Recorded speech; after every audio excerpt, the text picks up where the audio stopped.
All right. Hi, everyone. It's super nice to meet you. My name is Tina, and I'm joined here today with Eitan from the Google News Initiative on Search and Discover. We're super excited to have you all join us today. If you are watching on Gather, there is a little button right below the video that says Ask a Question. We'd love to hear where you're coming from, what news organization you're at. So feel free to introduce yourself there. If you're watching on YouTube, there's a little chat on the right. So if you'd like to introduce yourself there as well. We already have one hello from Humberto out in Mexico. So we're really excited to talk to you guys today. Our session today will be about 45 minutes. We'll walk through some essentials around Google Search and Discover for growing your news audiences. And then we'll also go into Q&A. So again, if you have any questions throughout the session, feel free to click that Ask a Question button, that little blue one right below the video if you're on the Gather site. And then feel free to leave any questions in the YouTube chat if you're watching on YouTube. But we're super excited to talk to you guys all today. And just to introduce ourselves a little bit more so you know who we are, the Google News Initiative is a group within Google that works directly with journalists and publishers to make quality information accessible to everyone. I am a global program manager on the Google News Initiative. I previously used to work at ABC News. I was there for 3 years and I worked in strategy. So I worked on getting news audiences and monetization across broadcast, digital, streaming, podcasting, all sorts of different platforms. And now I get to do that same strategy work for all of you guys.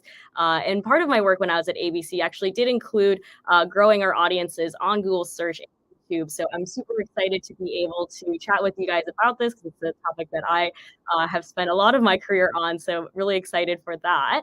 And we give all sorts of other online workshops and trainings. There are 2 more workshops in this series based on some of the Google products that we get asked the most about. So we'll be also talking about YouTube and Reader Revenue Manager in the next coming weeks. So that's on me, and I'll let Eitan introduce himself. Yeah, thanks, Tina. Yeah, I'm Eitan Horowitz. I'm a partner operations manager here at Google. What that means is I help support publishers.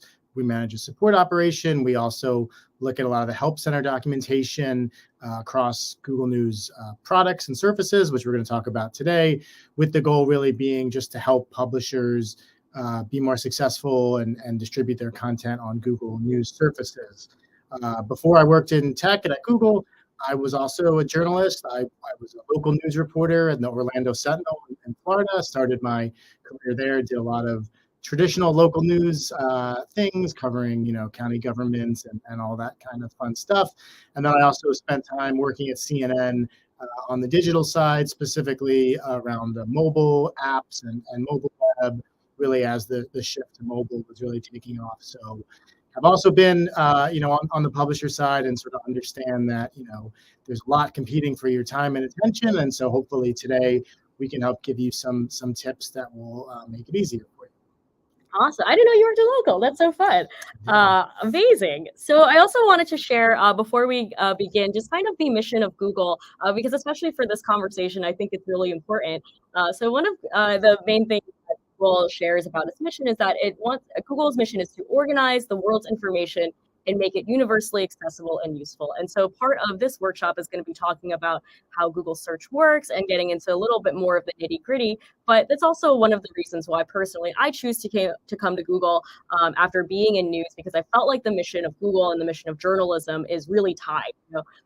Journalists also care very deeply about making information available to everybody, regardless of who they are, where they're from. And so I think this is a really unique opportunity for us to have a conversation about how Google search works and how to grow your news audiences across all sorts of Google products.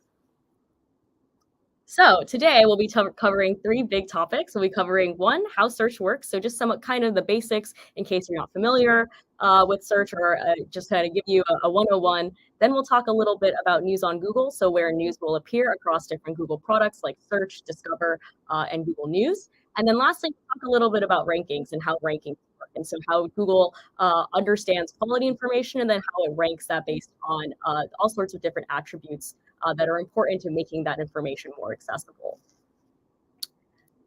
And we'll also be covering 3 specific tools. So in case you haven't been familiar with them before, all of the information from today's workshop is available on Google Search Central. It's just organized into the presentation, so it's a little bit easier here for you to read and for you to learn more about. But in case you have any questions about anything there, we'll also mention some specific links throughout the workshop. Don't worry about taking any notes or anything like that. We'll send out an email at the very end with all of the links that we talked about today, and also some of them are already linked on the workshop page if you can see taken a look already. But Search Central is the largest repository of information about Google search on the internet, and it includes all sorts of documentation that engineers and many folks across Google have provided to help you increase your performance across search surfaces.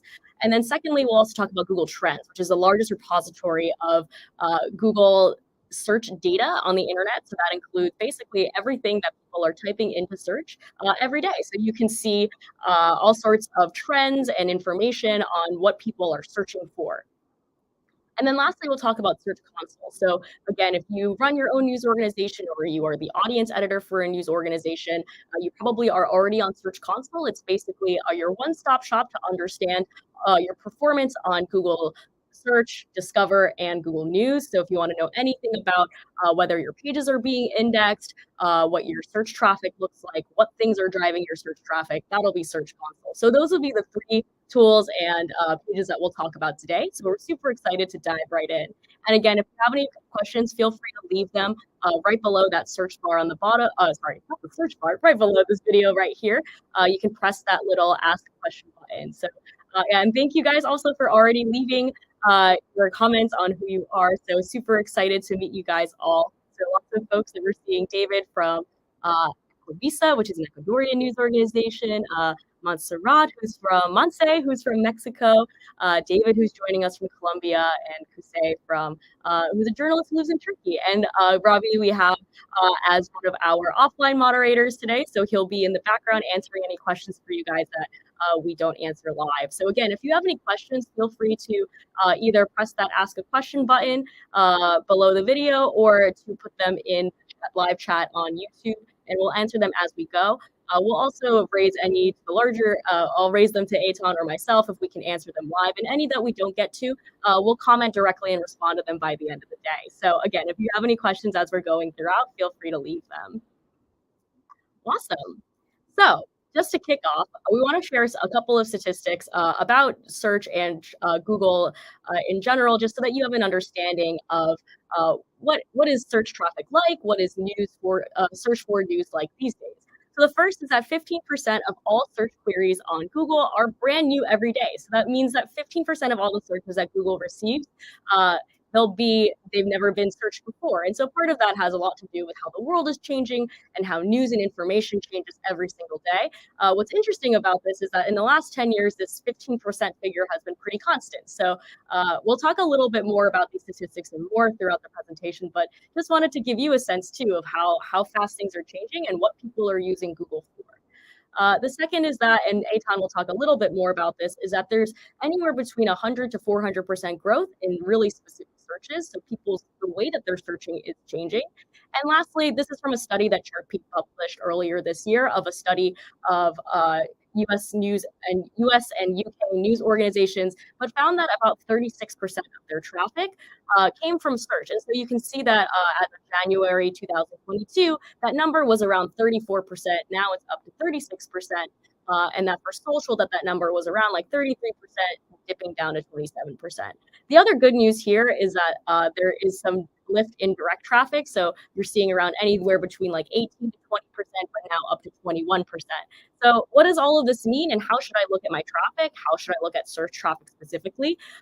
One way to think about it is the type of intention that is behind a search, right? If someone's going directly to your website, that is really, really great traffic, right? That means that that person already has a really specific idea in mind that they know that you will be able to give them the answers to, right? So what's going on in my community? What's happening in local politics? What are things I should know about my local businesses? Those are kinds of things that they may directly be going to you already for, that they already want that information. They know that you're the best source for that information. This is where search kind of second there is also a very intentional type of search of looking for information, right? Like people are saying, I know what information I want, but I don't necessarily know who's going to give me that information. So if I wanted to know who's created the best 10 movies on baseball, and I search that online, I don't necessarily know who's going to give me that list, but there might be a number of websites that might give me that information. Maybe it's a movie review website, maybe it's the MLB, maybe it's any number of groups. But that's what someone looking for information on search might be like. This is where social is the most different compared to direct and search traffic. Social is much more like bump into traffic, right? It might be that someone is sharing something in your network because they think it's really important for other people to see that information. And so that's why social traffic is really different and potentially less intentional than direct or search. So it's something to think about in general, as we've talked about a little bit with how people are searching for information more specifically. There's new searches every single day. So what does that mean? And why is there this kind of shift in search and direct? I think what this shows us is that there is more of an intention behind the kind of information that people want to see. They know if they know who they want that information to come from, they'll go directly to them. But otherwise, they'll look for that information very specifically, right? They'll go into search and say, I want to know this specific information. Show me who can tell me that. So those are kind of 3 high-level stats and information on search, and we'll talk a little bit more about them in every section. But in case you're not familiar, we'll start off with how search works. So you might have heard of terms like crawling, indexing, or serving. So what does that mean, and how does Google understand what's on the internet? And then also, how does Google decide, what information to serve? So the first thing that you might have heard of is crawling. So what Google does every day, 24 hours a day, 7 days a week, is that Google crawls the internet to find and download pages.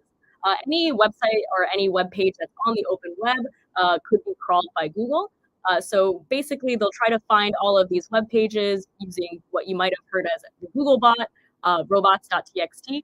That is basically the Google crawler looking for information on the internet. So again, if it's available to everybody, Google will crawl that page.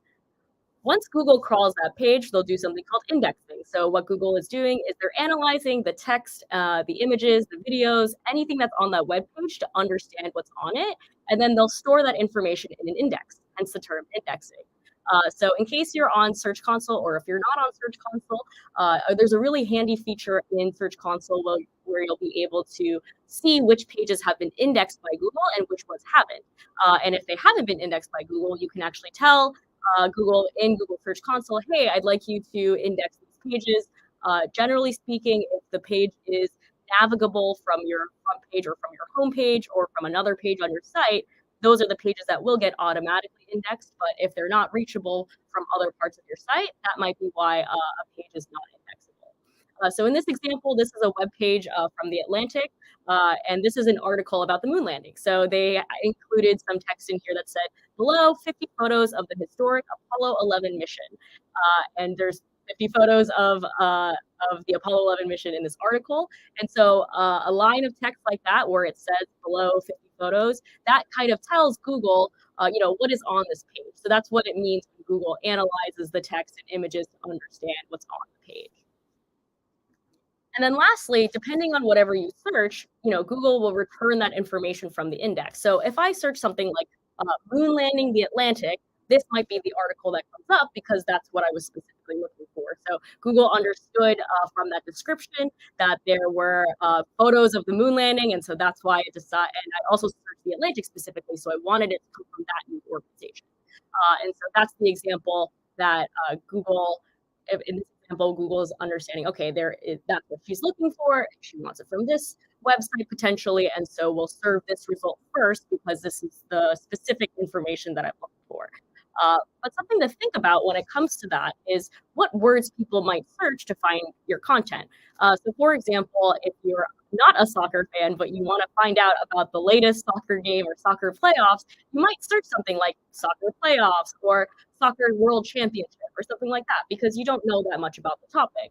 However, if you are in a different part of the world, or if you're a really engaged soccer fan, you might search something as direct as FIFA. And so Google will understand that FIFA and soccer playoffs are probably referring to the same thing.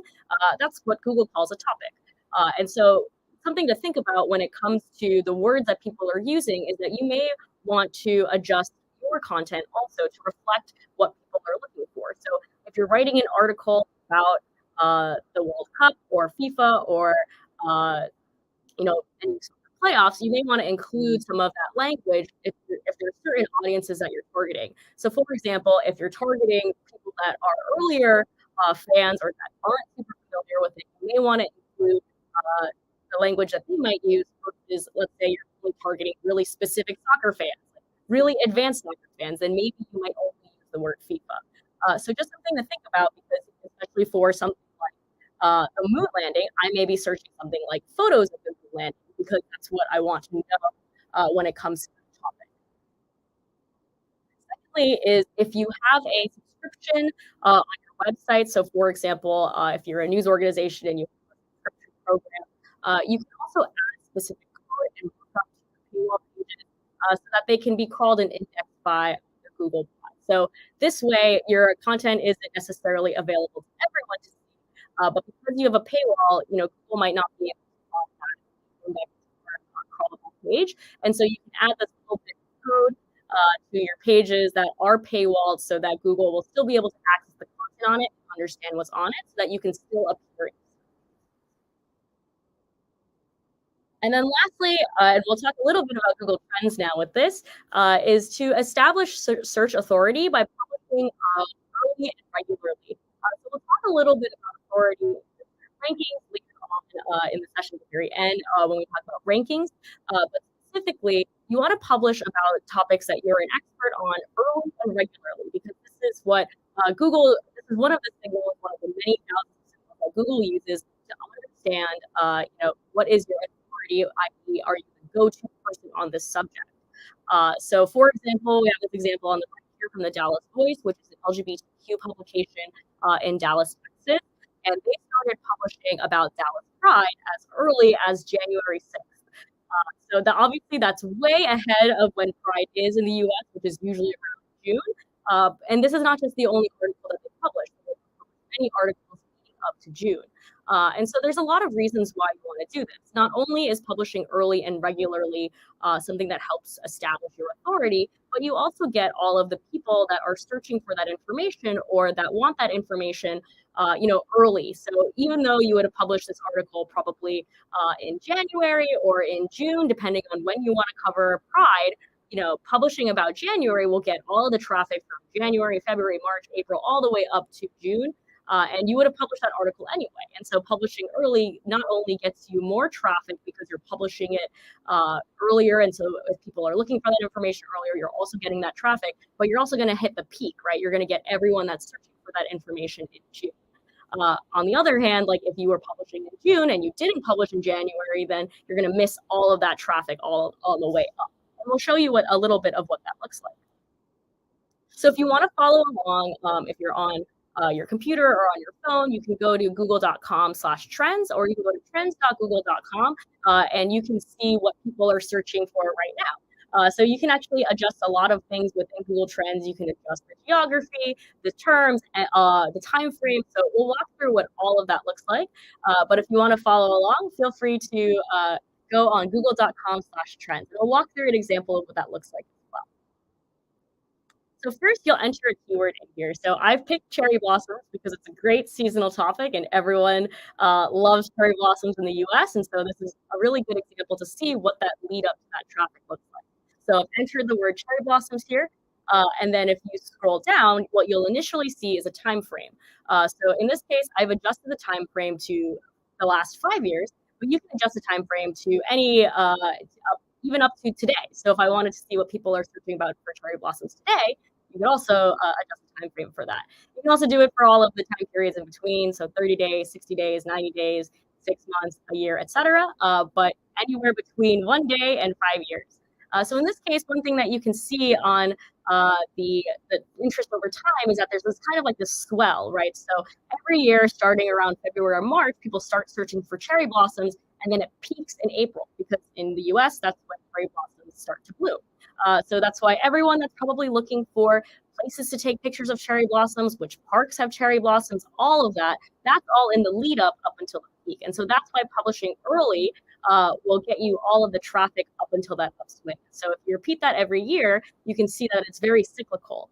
So one of the advantages of being a news organization in this case is you probably have photos or videos from years prior, right? So you probably have, photos of cherry blossoms from the year before when they're at peak bloom. And so that's also a really great time to republish that content because at that point, in February or March, no one has those pictures because they haven't bloomed yet for that year. And so, again, publishing early and regularly, so around the same time every year, ahead of cherry blossom season, that can also really help improve your performance on search. Fourth here, you can actually do the interest by subregion. So if you're a local news organization, you can drill all the way down to the metro level. So for example, on the right here, you can see that the most interested folks in the United States around this content are the DC area, so DC and Maryland. You also have Washington State, Virginia, and Hawaii. So these are places that also have a lot of cherry blossoms. That's also why there might be a larger amount of search volume for that specific area. So, and all of the numbers that you'll see are in index. So you'll see it's going all the way up to 100. That's all a relative number for that amount of search volume. So there's not a specific number that's on there per se, but it will show you an index, so a general relative amount of traffic comparatively.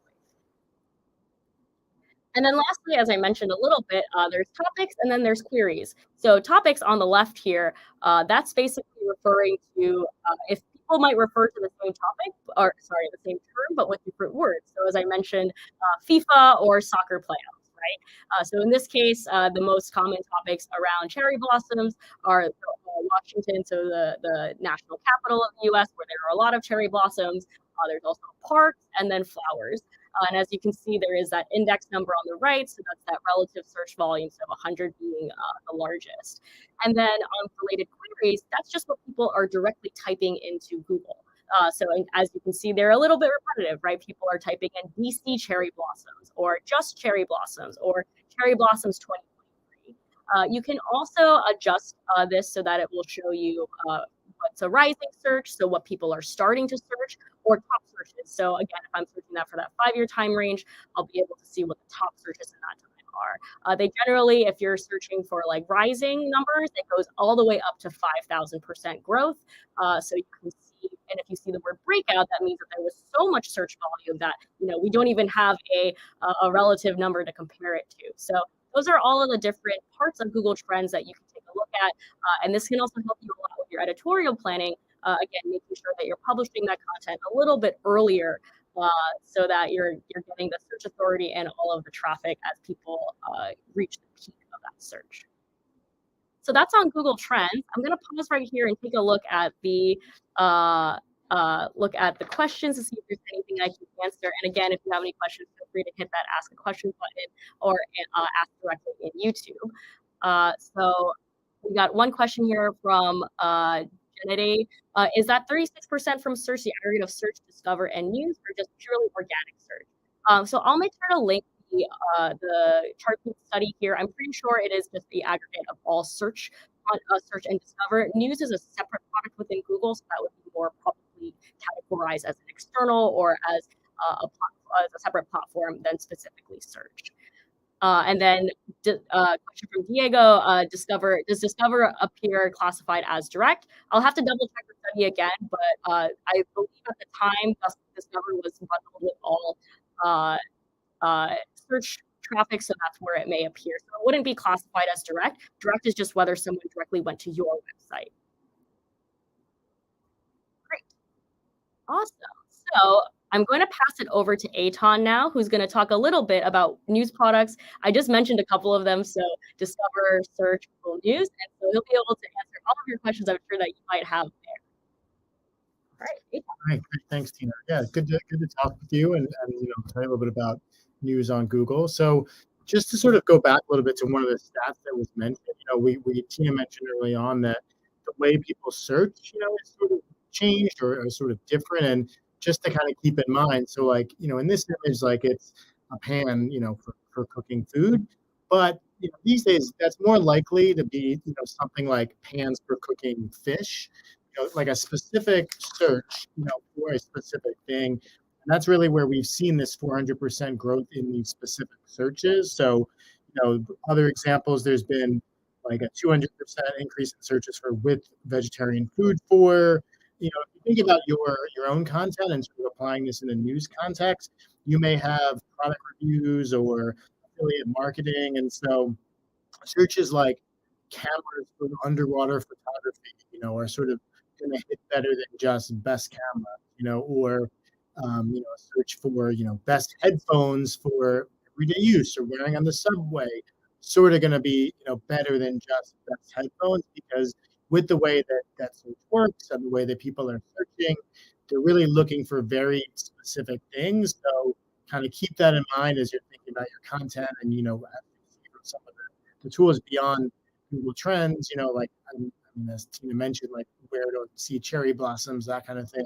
Search Console, which we'll talk about, can also help with some of this.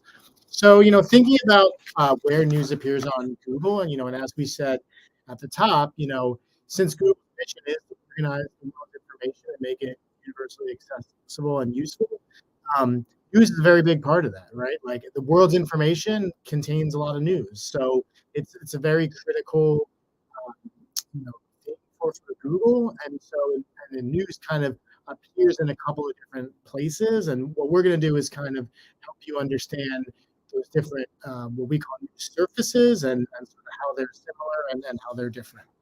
So the main ones we're going to talk about are Google search, and Discover. And Discover is a feature of search, and then also the Google News app website as well. Those are the two sort of big kind of surfaces. So just in thinking about search and news, and so as you know, of course, news appears on general Google search, right? Like if you search for cherry blossoms, or you search for other news topics, elections, or sports scores, like you're going to see results on the general Google News page. What's interesting is that there's a couple of different ways that the news can appear.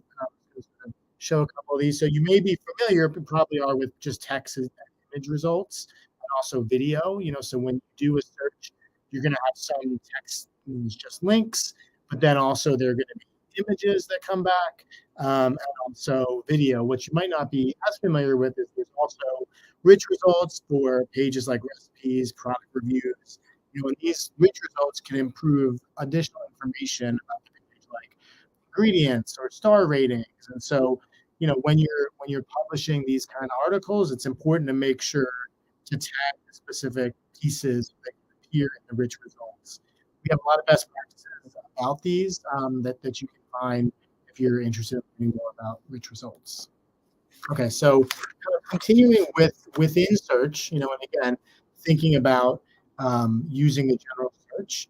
If we continue with our cherry blossoms example, so if you do a search for cherry blossoms, beyond the search results that we showed you on the previous page, kind of the sort of standard results, you might also see something that looks like this. It's a top stories, kind of block or area.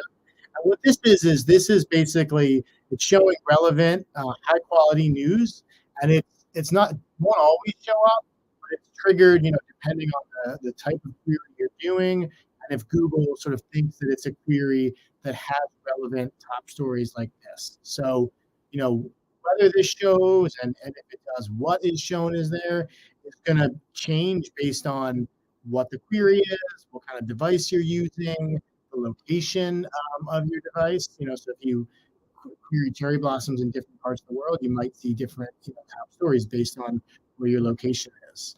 Another place where news appears within search is what we call the news tab, or news in search. So you may be familiar with some of those other tabs like images, video, or shopping. And basically what this is that once you do a search or a query, you can click one of those buttons or tabs to refine it further. So just like if you hit images, you would only see images of cherry blossoms.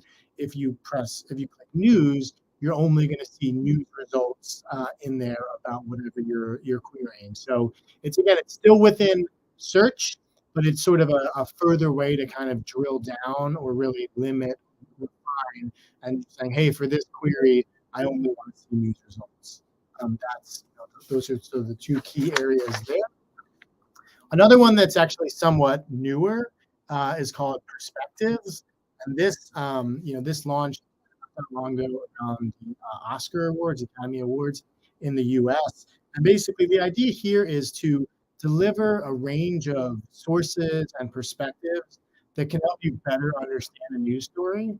So while a news story might say, here's who won the Oscars, here's a list of winners, a perspective is going to have insights from a range of journalists, experts, and other relevant voices. As the name suggests, it's a perspective on the news. So you're gonna see you might see as an example from Twitter, which is now called X, or Substack. You're gonna sort of see that additional information, that perspective. So this is it's algorithmically generated in terms of when it shows up and what shows up, but it's a newer feature that again sort of provides some additional context to really help you get a full picture of a story beyond just a traditional news article. It was mentioned, I know there was a question about it, and we mentioned earlier with Discover. So Discover is a product that's in a couple places, but you may be most familiar in the Google search app. People know the search bar. It's a personalized feed of articles and videos. If you think about it in terms of search, and it works a little bit differently. So whereas as we've talked with search, it's really a user is entering in a search term to find helpful information related to that query. With Discover, instead of showing results in response to a query, what Discover is doing is actually surfacing content, articles, and videos based on what Google's automated systems believe to be a good match with the user's interest, right? And so, like for instance, for me, my Discover has a mix of stories about the Major League Baseball playoffs because I'm a big fan of the Philadelphia Phillies. It's got some articles about Taylor Swift. I took my daughter to the concert this summer. I was searching for different credit cards the other day, so it's got articles about that. So it's really going to be a very personalized reflection of what Google thinks is relevant to you. And in terms of news, that's a wide range of topics. The articles can, be a little bit older sometimes, might be more lifestyle in focus. So it is a little bit different. And given the serendipitous nature of Discover, it is very experimental. So the traffic is a little bit less predictable than it is when it comes to search. Okay, so going a little bit deeper with Discover and thinking about a couple of best practices. So, content, it's automatically eligible to appear in Discover if it's indexed by Google and meets Discover's content policies, which you can find on our website and in Search Central that Tina mentioned. The best practice is really to provide content that's timely, compelling, or unique. And again, it's designed to show all types of helpful content from across the web, not just newly published content. So, again, it should be similar to what you're already doing and sort of playing to your strengths. So if you're a local site or a entertainment site or a travel site, your content hopefully will surface to users that are interested in that content. So that's really the first one. In terms of kind of going a little bit deeper, you want your page titles to be succinct but informative. So as you can see, on the right, users are going to be presented with a feed of stories, right? And so the title needs to really convey what that article is about. It shouldn't be super long. It should be something where it's like not clear what the article is, or it's you really, but while you want to be succinct and informative, you need to make sure we don't want you to kind of go into the clickbait route, and sort of leave information out. But again, it's really like that. The title is important with Discover. So really, again, I think this applies regardless of the surface and even for your own owned and operated sites, but in particular with Discover, that's something to keep in mind. And sort of going along with that, right? So like obviously in Discover, it's both the headline and the image. So to really have it stand out and kind of make people want to click, the best practice is really to include high quality images, at least 1,200 pixels wide. You don't want to use your site logo here. The image needs to really work together with that headline there and be high quality, so that people will want to really click into it. Again, we have a lesson. You can see the short link here that talks about search, talks about discover, a lot of these best practices in there. So if you're interested in kind of learning more, this is a good link to write down. Okay, moving on. So the next surface. So we talked about search, right? We talked about search, top stories within search, and the news tab of search, and then we talked about discover, which is the feature of search. So Google News refers to an app that is available on both iOS and Android, as well as at the website news.google.com. And so what Google News is a personalized news aggregator. It organizes and highlights what's happening, obviously in the world. There's local news. There's a mix of diverse content and sources. Users can follow their favorite publishers. Articles are organized by topics. It's really a sort of immersive, personalized experience that is all news, right, on all kinds of different topics. We're going to talk about a little bit with analytics, that you can get for all these services and Search Console. And in terms of eligibility, again, you just have to be in compliance with the news content policies, be producing high quality content if you want to surface in Google News. There is a tool, a back-end tool called Publisher Center, which actually my team works a lot on, which you're familiar with. Important thing to know is that you don't have to use Publisher Center to appear in Google News. So if you ever use Publisher Center, you're still eligible, have a chance to appear, as long as you're meeting the guidelines. What Publisher Center does allow you to do is it gives you a little bit more control in terms of like the logo that appears with your publication. You can create certain sections, to display, so entertainment, sports, news, business. You can use RSS feeds or your website URL. So it helps you kind of manage your brand and your content. But again, you don't have to use it to appear in Google News.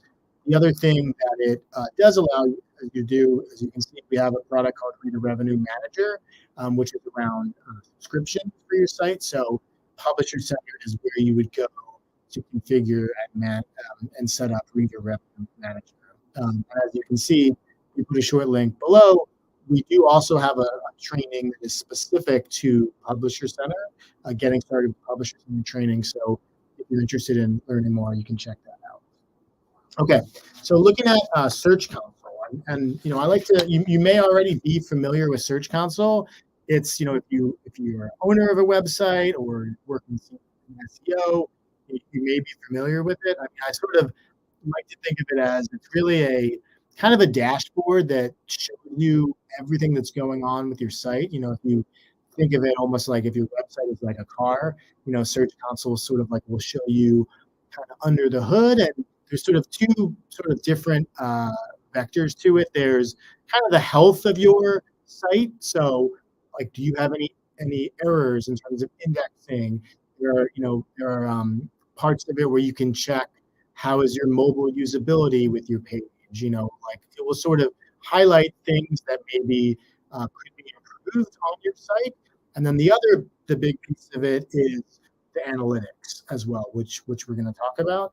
As I think I mentioned earlier, if you are curious about a particular article or site, or maybe you're not sure about the traffic, there's actually a really good tool where you can called URL inspection, where you can put in a URL and it will sort of tell you like, has this been indexed by Google, or if not, it will give you some information about that. So Search Console will automatically show you, like there's charts in there that show you how many of URLs are indexed, how many have not been indexed. But if you want to go to the specific article level, there is a tool in there to do that.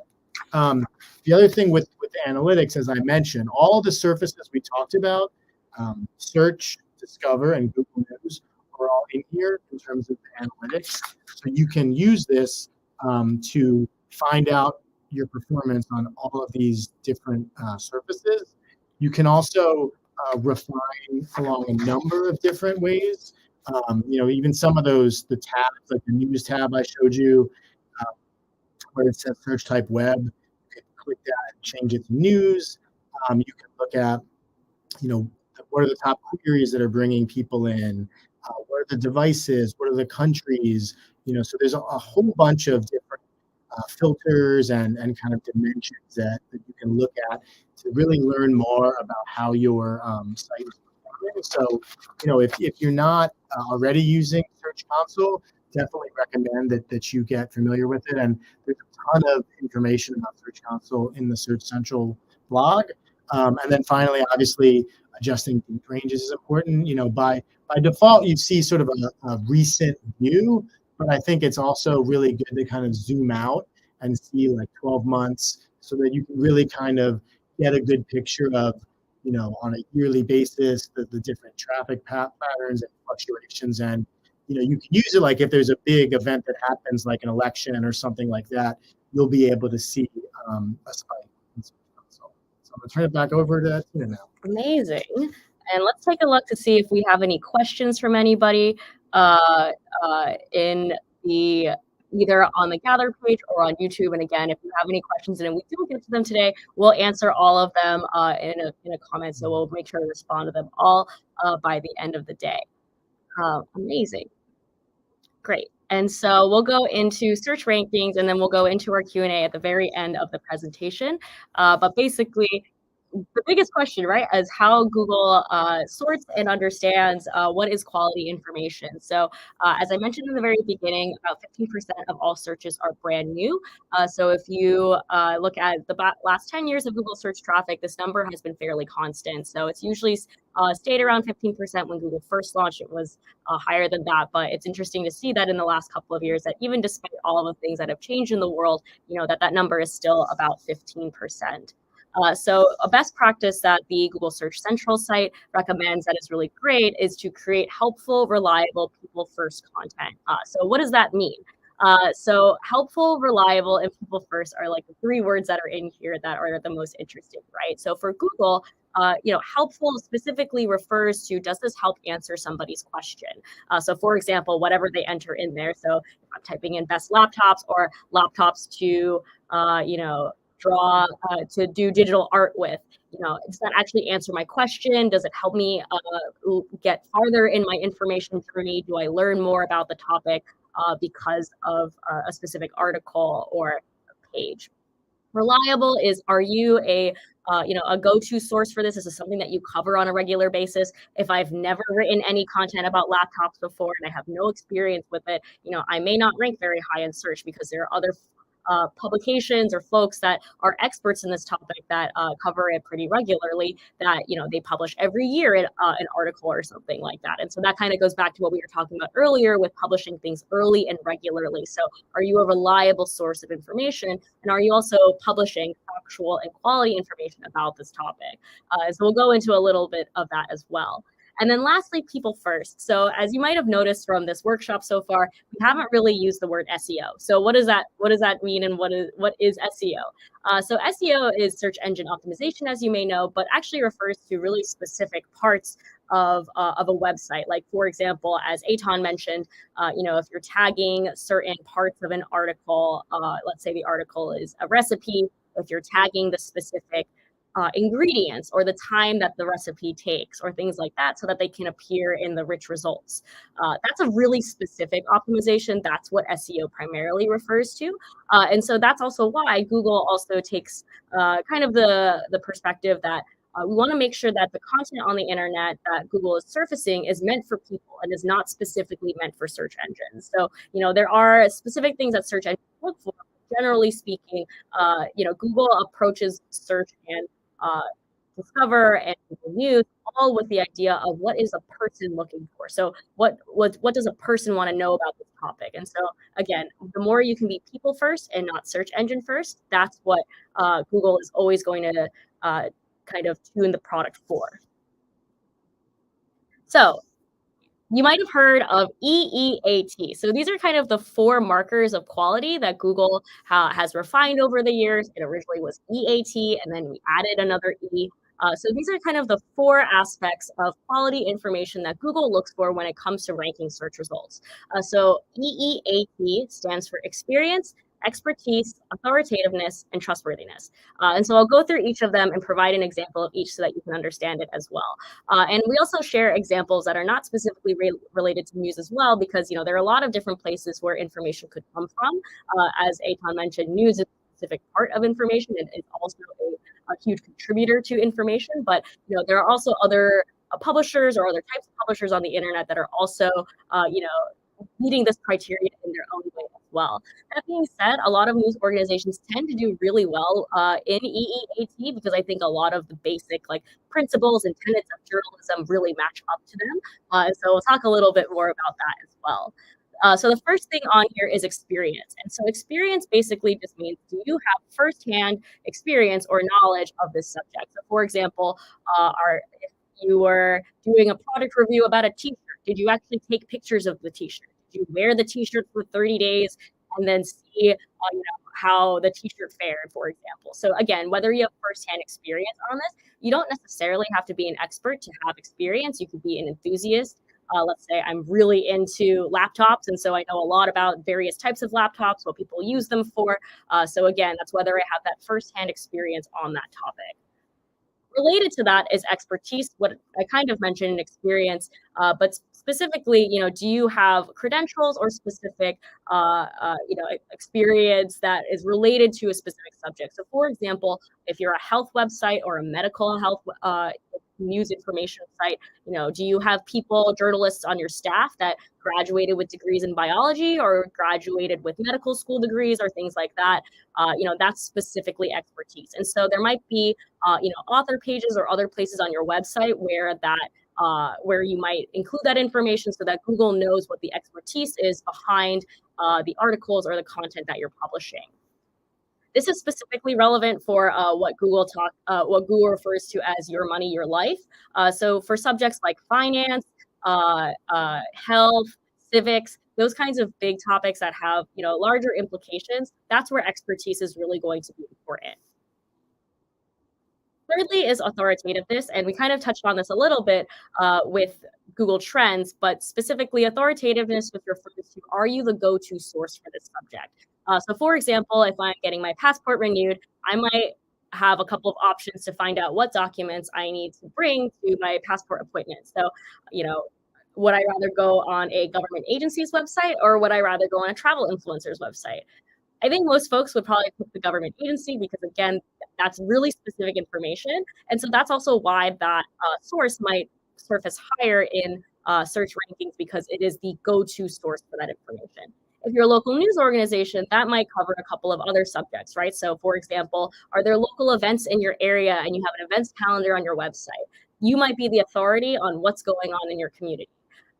We've seen news organizations for local areas with business directories. So what are all of the businesses in an area? So you might be an authority on that. Local politics or elections, if there's certain results or other specific topics in your locale that you're covering when it comes to politics, you might be the go-to source for that information. So like if you were like Eitan and you covered local town halls, city council meetings, things like that, you might be the authority on that subject.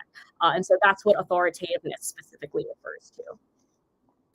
And then lastly, trustworthiness. So trustworthiness is actually obviously one that news organizations tend to do very well in, but it's basically just transparency. Do you clarify or provide sourcing on how you wrote your article? So again, this is where a lot of those tenets of journalism, I think, do very well with EEAT.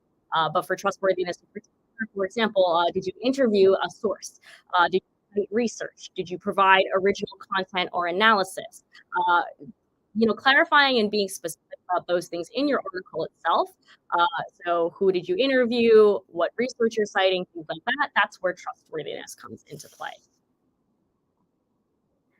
So a really easy best practice that you can follow is updating the author bios on your website, specifically referring to the journalists or the folks that are contributing content to your site. So one of the three best practices that we'll go over right here are just including three things in your author bios and updating them. So specifically the contact information, the coverage, and the credentials of every author or contributor you have on your site. So we have this example from the Atlanta Voice, which is one of our news organizations that participated in our ad transformation lab, as well as our product lab.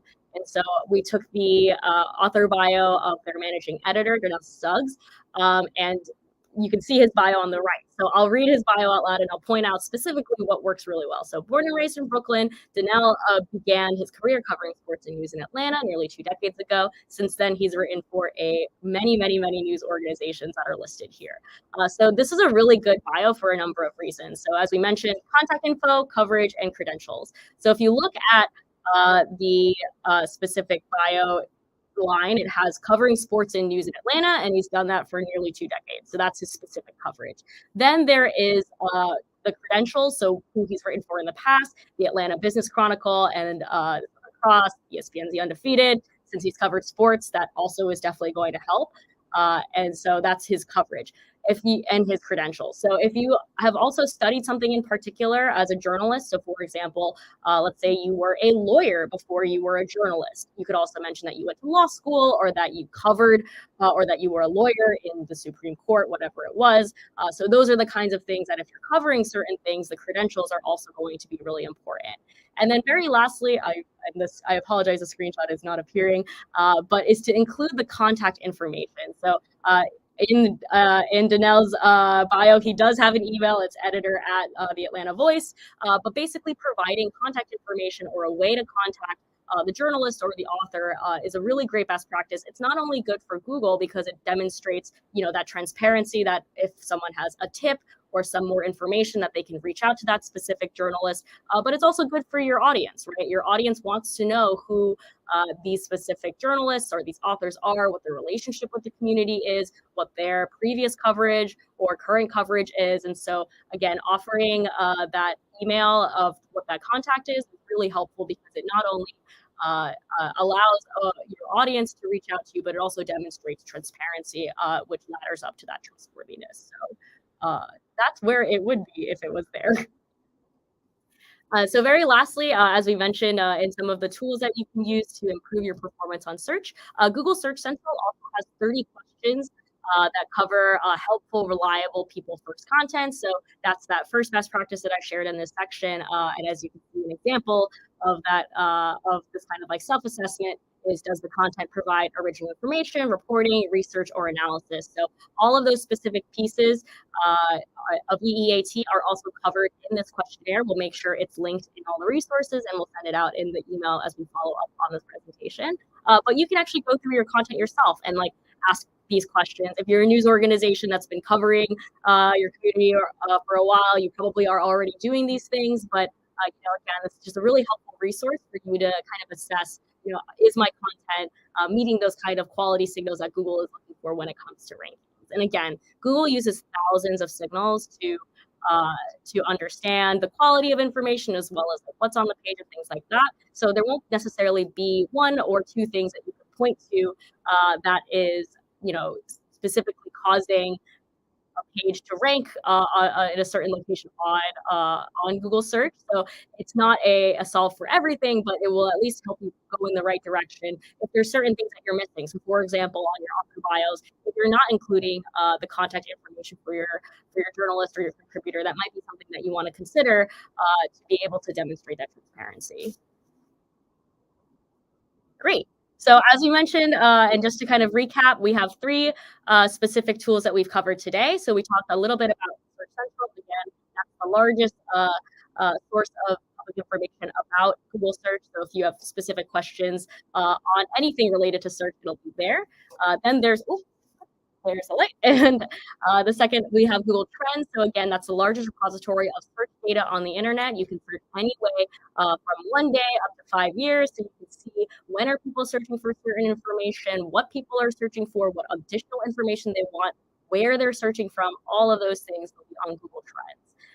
And lastly, Search Console. So that's what Eitan touched on. So that'll be all of your performance of all of your search traffic across Google Search, Discover, and News. So there's lots of and even finer points that you can find there. So specifically how your articles and content are performing on different devices, what specific things people are searching for that they're getting to your site, things like that. That'll all be in Search Console. And again, Search Central will be your main source for all of this information. If you want more information on Search Console, any of the best practices we talked about today, all of that will be on Search Central.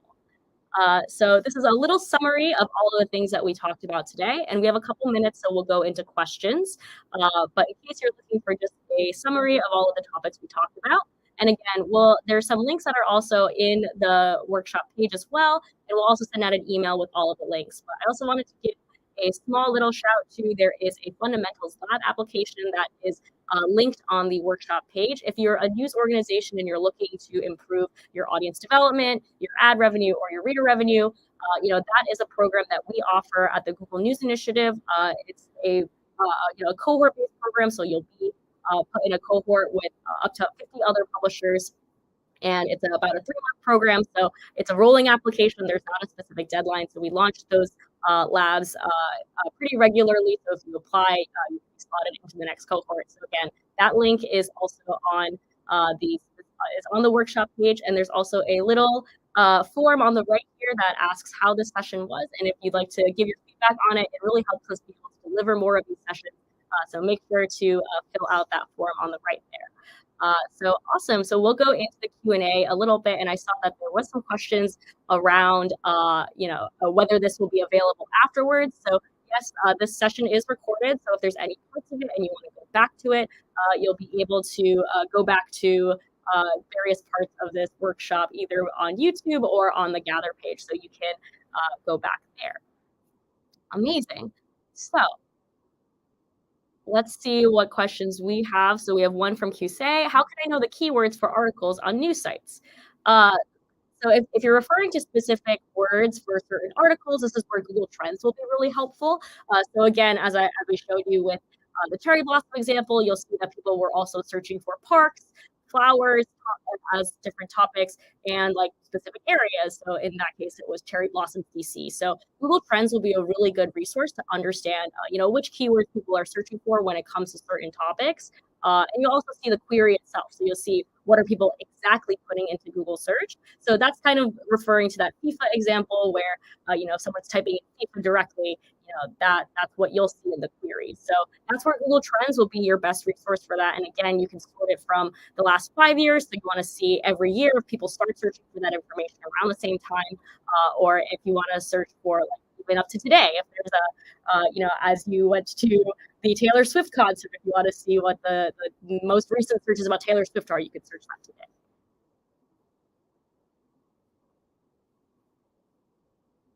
And then we have one question here from Ksenia. How can one news site be banned from Discover? So if your content is not meeting the policies of Google Discover, that's why you might not be seeing traffic that is surfacing from there. You'll be able to see that in Search Console to see if you're getting any traffic. So I would definitely go to Google Search Central, look at the page on Discover just to see what all the specific policies are, and just making sure that your articles and content are meeting those policies so that you can be able to surface. The other thing just to know on that, if in Search Console, there are what are known as manual actions, and there's a lot of documentation about this on the Search Central blog. And so Search Console will actually have a whole section on this, and it will tell you a specific site. It will be both in Search Console, and you'll get an email about it that says, for instance, one of the policies around misleading content or clickbait. So you'll get a notification about which URL and which policy it is, and there's a mechanism in Search Console to submit a request for reconsideration if either you don't agree or you fixed it. So that we offer that transparency in terms of individual articles. Amazing. And we'll stay on for another couple of minutes just to answer some of these questions. So thank you guys all for leaving them. And again, if we don't get to them live, we'll make sure to answer them afterwards. So I have a question here from Jenny. In light of the helpful content algorithm updates, do you think there will ever be a time when Google provides insights or data into which of your content it deems helpful and which it does not? Kind of like how the Core Web Vitals report works. So as you mentioned, there isn't a specific tool that will like give you that information. And again, there's thousands of signals that Google is looking for when it comes to this. This is also where, you know, different people refer to things, the same things with different language. And so that's why it's kind of hard to exactly nail this down. And so that's why I would really highly recommend, as we mentioned, going through that self-assessment on Google Search Central, those 30 questions, and you can kind of evaluate your content yourself, right? So am I specifically including original content or analysis? Am I including original photos if I'm doing a product review? Things like that. That's what those 30 questions in that self-assessment that Google Search Central provides. So definitely go through that. I really, really highly recommend it. We have a lot of questions here on YouTube that we're going to cover. So I'll take down the presentation so that we can answer this for you. So we have a couple of questions here from Humberto, and we'll go through as many as we can in the last couple of minutes that we have here. How can I leverage Google Trends data to optimize my content strategy for Google Discover? So Google Trends doesn't specifically cover the different Google products. So Google Search, Discover, or News, it's not broken out that specific way. This is where I would consider go into Search Console and see what content is doing well for you on Google Discover, and then look up those specific terms within Google Trends, just so you can see what kind of things people are looking for. It's a kind of an indirect way to do it, but you know, giving the example from Aton, if he's searching for information around you know, the MLB, baseball, because he's really interested in the Phillies, you could go to Google Trends and see when people are starting to search that information, what related questions people have. So if I had to guess, it would probably be things around tickets, what kind of games they're playing, when they're playing, where they're playing. So that can kind of help you kind of expand your content strategy for the topics that you're covering that do well in Discover, and using Google Trends to understand what information people want around that topic. And then same question, what are the key trends and topics that are most likely to gain visibility on Google Discover?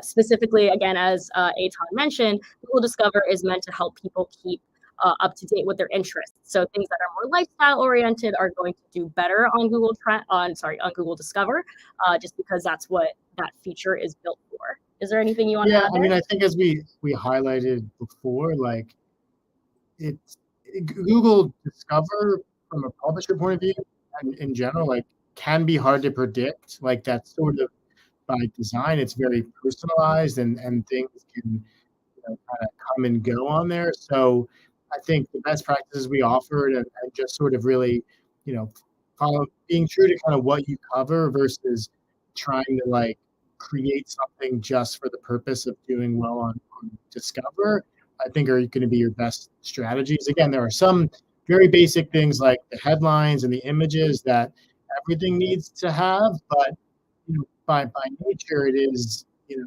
it's sort of like if you're writing about a certain type of content, like there are going to be people out there that will want to see that, and hopefully Discover will connect them to that content in a personalized way.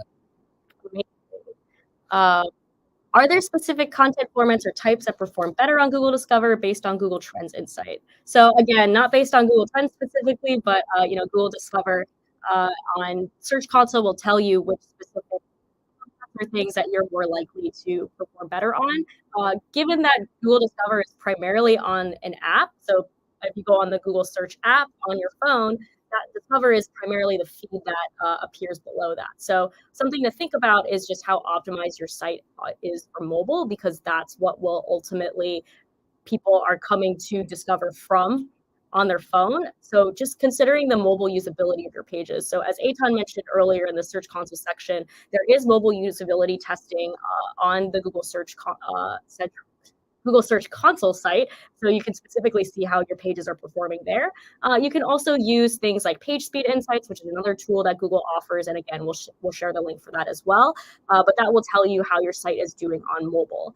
And that's like the default test when you type in your website, and you can also test different URLs. So if there's certain pages that you have, an article page versus your homepage, and you want to see what the mobile speed is, that will be the best way to tell that. How can I identify the right timing and seasonality for my content using Google Trends to align with Discover algorithms? So this is where, as Aton mentioned, Discover is not specifically based on time, the same way that search is. So search is generally pretty cyclical.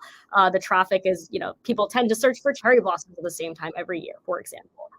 But when it comes to seasonality for Discover, it's not quite the same. It has more to do with keeping up with people's interests. So for example, I'm sure you're probably a baseball fan in the spring, but you might not be a baseball fan in the fall. So that might affect whether something appears in Google Discover.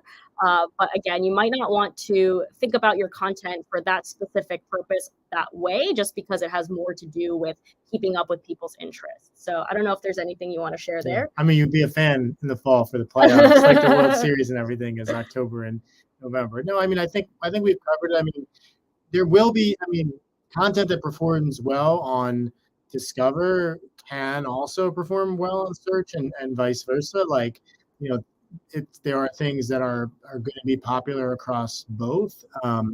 But yeah, I mean, just given, the differences in search being a query based and Discover not, and being a sort of a personalized feed, there are differences, but the basic principles of creating good, compelling content that meets the EEAT is going to apply to both. It's going to apply to all surfaces. Again, there are some things like lifestyle, travel, food, shopping that may do a little bit better on Discover, and frankly, as I said, may not be as bound to like a particular news cycle. So if you have a lot of that content, Discover may be a good way to a good place for that to surface. And as we said, I think the more you use Search Console, like you'll start, even though we're saying Discover can be hard to predict, like just learning what has done well or will do well, like just teaches you more about your site and the content and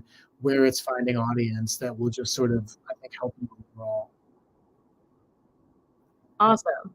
So we're going to take two last questions. I know that there's a couple, and again, we'll respond to them as we can. But I just want to highlight these two before we close out. So Elma asks, when talking about original content, many websites republish from the Associated Press. How does republishing factor in? So this is where if you republish content from the Associated Press or like another newswire, exactly, like you just republish it and you don't add anything, like any quotes or any information.